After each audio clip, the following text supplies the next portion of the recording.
get into that, how social media reacted yesterday to Tottenham's 1-0 win over Villarreal. And we'll start off with what Brian tweeted. Exactly. What Brian Exactly tweeted. what we're talking about. He said, Thomas Frank's teams score goals. The stats prove it. Trust him to fire up our front line. And it's some stats from Brentford last season. So highest XG per shot, highest shooting accuracy, conversion rate, highest goals per shot, high, average shot distance. I'm guessing that's the shortest. Yeah. Okay, so those are encouraging stats. Actually, I was looking at some of those stats, what you were looking at. I believe this season, let me just look at it again. I believe we have the highest shooting accuracy. Like in terms of, it says here, shooting accuracy first. I believe we're first again. So shot accuracy, okay, we're fourth. Maybe a bit down after the weekend for some reason. But we're still quite high up. I think XG... No, you look at that. Obviously, this is at Brentford. Obviously, he'd been there for 4 seasons, so they've got his they're obviously very well drilled in what he does. He's had players that have been there for a long time. But these stats will just show you, even at Brentford, he was able to get them firing and have, in the whole Premier League, being first for 4 of the 5 is encouraging signs, and it will come. It will come. There's no doubt about it. Yeah, absolutely. So I think the only thing I would say about it is obviously Brentford, it's very different managing Brentford to Spurs when it comes to setting up a team, isn't it? So, like, teams play Brentford very differently to how they play Spurs, is my point. True. So he's going to have to figure out a different way of playing, not just doing what he did at Brentford, because I think doing what he did at Brentford won't necessarily work. Apart from what he's doing with the set pieces and all that kind of stuff, that will work. But when it comes to how he approaches games, is on the ball kind of how in play possession system, that kind of stuff, he's going to have to mix it up a bit, I feel. Yeah, you're right there, Sim, but you look at it, he got it right for what he had to do for Brentford. Yeah. Like, right, so hopefully with that same kind of information, he'll be like, right, this is what I need to do for Spurs. And if he can get those stats with Brentford, who, let's face it, weren't expected to be up there and going for everything, they are just stats that when his coaching staff get going, they will be able to, it will drastically improve, is what I'm saying. Where we are right now, creating chances and strikers being on target and everything, it will drastically improve the longer we have him. I agree. Yeah, I think it's just got to be a bit patient. And look, while we're winning games in the meantime, we're all better for it. Correct. Spurs Global says Porro has humiliated every single Premier League fullback this season statistically. So he is first in this season for defensive duels 1, possession 1, progressive actions, crosses, forward passes, long passes completed, progressive passes completed, progressive passes adjusted, whatever that means, passes into the final third, and passes into the penalty box. Wow. So that's exactly what I said when I saw it. So basically, defensively and offensively, he's performing very, very well statistically. That is. Yep. Obviously, he's played like every minute as well, so he's doing he's been brilliant. I think he's improved leaps and bounds over the last year or so, becoming such a complete fullback. I think it's only a matter of time between until he's getting regular goals and assists again this season like he was in previous seasons. I think in the last 2 seasons, he's had 10 goal contributions or more. So I think it's only a matter of time before that happens this season. Well, you can see the influence he's having on games. I hope, I mean, he's still yet to announce it, but I feel that this man needs to be in the leadership team. I really do. And one of the main things and reasons for it's not even those stats, it's his availability. He's become like the new Pierre-Emile Højbjerg. He is just guaranteed to be available and fit. And we've played him a lot since he's been at Spurs. He has been very, very regularly played. I think I adore him, and I really do hope he's in the leadership team. Yeah, absolutely. He's been here and is one of the senior players in the team now, isn't he? So yep. It's mad to think. I think after Romero, is he our longest serving player? No. No, it can't be because you got you got Ben Davies, then you got Romero probably. And you got Kulusevski, Bentancur. Yep. I guess there's a few. But he's up, but he's not far off. No. Spurs Football Confidential says a very happy Spurs squad leaves the pitch delighted with their 3 points. Yeah, I love these videos in the tunnel the players coming in, being absolutely delighted, celebrating. Destiny joins the headband crew. Love it. They all must be buzzing as well. A lot of them playing their first Champions League game, listening to the music for the first time. So big moment for a lot of these players to not only play in this competition, but to get the win. Correct. And I will say something. I hope you've got another video with these two from the. Have you got the one with these two coming? Yes, I have that. Okay, do you know what? I think I watched the one that's coming up about 50 times on a loop yesterday. But you're right, it is wonderful seeing these. I love the one from West Ham on Saturday. It's brilliant to see, isn't it? It's what we want to see. Yeah, 100%. Really great scenes, and here is a clip of Romero and Frank going down the tunnel this is together, brilliant. arm in arm.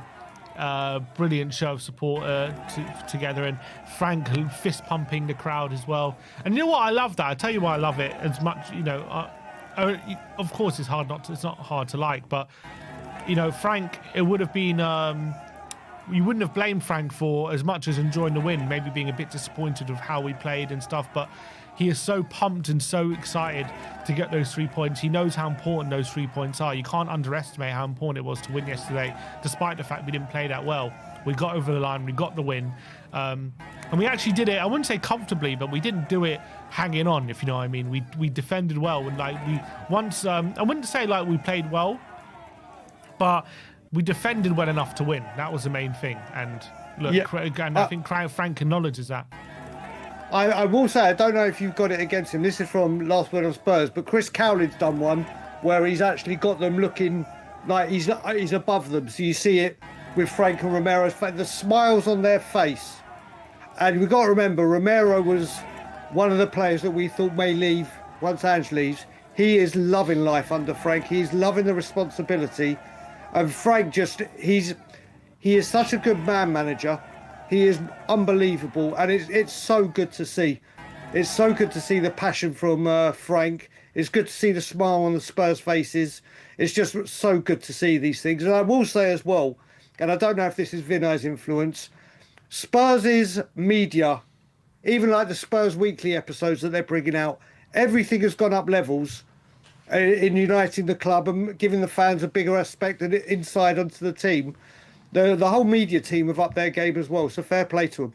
Yeah, absolutely. I completely agree. I think the content coming out from the social media team is really, really getting better. Credit to, I can't remember her name is, the girl who does it. Is it Carly? Carly? It might be. Maybe that's it. But well done, everyone at Spurs, because they've upped it. Maybe someone in the chat will probably correct me. The next one, Lucas Bergvall receiving his her name is Hannah South, someone said. Lucas Bergvall receiving his Man of the Match award. Look how much it means to him. What a moment for him as well. Making his Champions League debut and getting Man of the Match. Must be very, very special. He was on long throw duty yesterday as well. Just goes to show what unbelievable strength he's got in those arm muscles of his, and it's something that maybe doesn't get enough credit, because he gets a lot of credit for being kind of smooth and kind of skillful and good technician, but clearly has a lot of strength in him as well. Yeah, I mean, listen, let's not get wrong. Ange brought Bergvall on and started giving him his appearances, and he grew in stature last season. But like we were saying, with the midfield now that's being elevated, he's adding things to his game, and that must be for him and I'm sure his family were there to witness his first Champions League game, and to walk up with a Man of the Match trophy at 19 years old in the Champions League debut. You could say it's schoolboy's own stuff, isn't it? It's the thing dreams are made of. Yeah, absolutely. And he's going from strength to strength for the moment, and credit to him. Well done for getting Man of the Match. Spurs web say Spurs now unbeaten in their last 21 home games in the UEFA competition. 56 goals, 13 conceded, 11 clean sheets. When was the last time we lost at home in Europe? I can't believe you should know that, Sim. You're the one. I think I know it. AC Milan. AC Milan. We didn't lose. We drew 0-0. Oh, we drew, didn't we? That's a good point. I would say it might have been Leipzig. Before COVID? Yeah, we lost to Leipzig in the Champions League at home in the knockout game. Wow. That was back in 2020. That's 2020. That's. I don't think since then we had. I don't think we lost any home games under Mourinho in the UEFA Cup season. Did we lose in the after. Conference League with Conte? Not at home. Okay. I don't think we lost at home. We lost away to Mura and Vitesse, but I don't remember us losing at home any games. Under Mourinho, we lost to Zagreb, obviously away, but I think all the home games we won. I think we won all the home games. Yeah, we were 2-0 up, and then we lost 3-2, didn't we? Then the season after Conte, we were in the Champions League. I don't think we lost any of those home games because we only had 3 group games at home, and then we drew. Yeah, I think you're right, Leipzig. So I think it's Leipzig at home. It's the last one. Wow. Back in 2020, so 5 years. Not bad. Well, we weren't in Europe for one of them, were we? Yes, under Ange. Spurs Global with more pictures of Lucas Bergvall with his man of the match. So 2 man of the match trophies in a row. Can he make it a hat trick on Saturday, Brian? I think I don't think you can drop him, can you? I mean, Sim, who would your midfield 3 be for Brighton?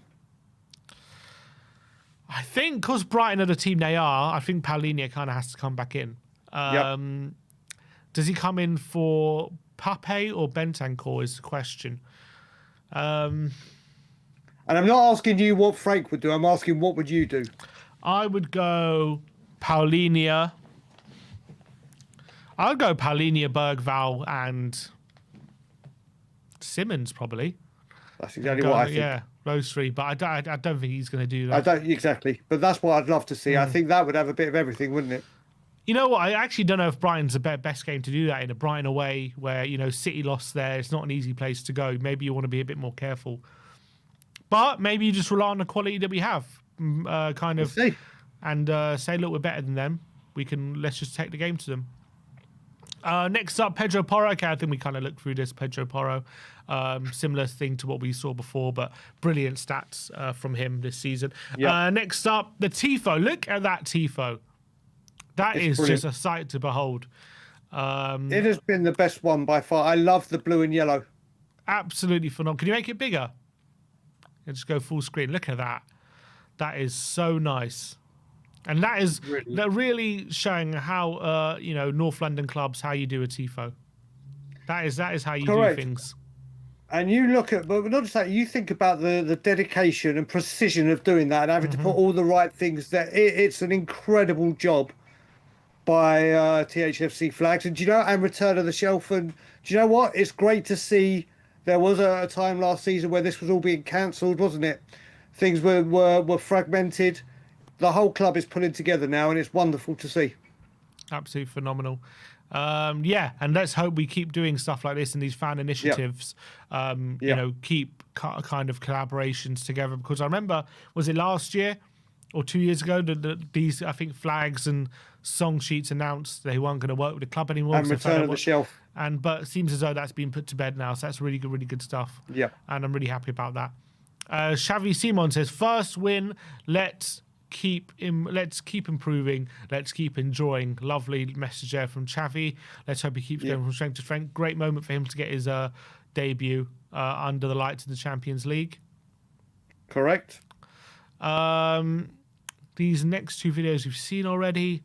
Hotspur related says Spurs begin their 25-26 campaign with a win. Brilliant picture there with him and Bergvall. Bergvall, Simmons, Richarlison, Spence, lovely picture there. There's a picture you were talking about. Chris Cowlin took with Frank and Romero. He's actually got the video of it, brother. If you hit on Chris Cowlin, the video of it, I just love it. I've seen it on repeat 1 billion times. That face, look at his face. Zoom in on Frank's face there. Can you zoom in? Oh, it's absolutely phenomenal. It's incredible. Absolutely love that. Romero's got a big smile as well. It's good. Like we said, it's great to see, and it's like it's just so refreshing to see. It's brilliant. It's brilliant. Long may it continue. I keep saying long may it continue. Let's just hope it does. So great. Tottenham tweeting out back where we belong at THFC Flag. So really great for them. Shout the official account shouting them out as well. Yep. Really, it's top stuff. It really is top stuff. And yeah, there's the Tifo again. Not worth another look, isn't it? Completely. And then so then Hotspur related with Xavi Simons with stars. Great picture that. Look at that, him under the lights. great seeing him. And then here's a picture of the Spurs Tifo compare. So that's how you do a Tifo, and then there's a shower curtain below. Absolutely phenomenal. Well, no, they've called it the tea towel. The tea well. towel. It's the shower curtain, the tea towel. I mean, you look at that. You look at that. That is, I mean, obviously we have the rivalry, but that is absolutely embarrassing, isn't it? Really is. It's embarrassing, the difference. One is class, and it gets the fans involved. The other one is covering up the fans. And I don't know what they were thinking with that, but it's absolute shambles. Spurs showing the red side how to do a Tifo. Absolute phenomenal stuff. And do you know what, Sim? It's good for people that get to see the images, because there's a lot of people that are sitting in the South Stand that are creating it but don't get to actually see the effect in full. Like where you sit, you'd be part of this, wouldn't you? Yeah, you'd be part of it. You don't get to see it, yeah. Exactly. Obviously, they show it on the big screen, but but you don't really get to see it with your own eyes, if you know what I mean. Which is a shame, but look, the sacrifice you make for the greater good. Correct. Yeah, but there you go. That's how you really do a Tifo. All right, but that's it, I think, for Reacts. That's how the internet reacted to our 1-0 win against Villarreal. Absolutely fantastic stuff yesterday. Good win. Good to get the 3 points in the Champions League.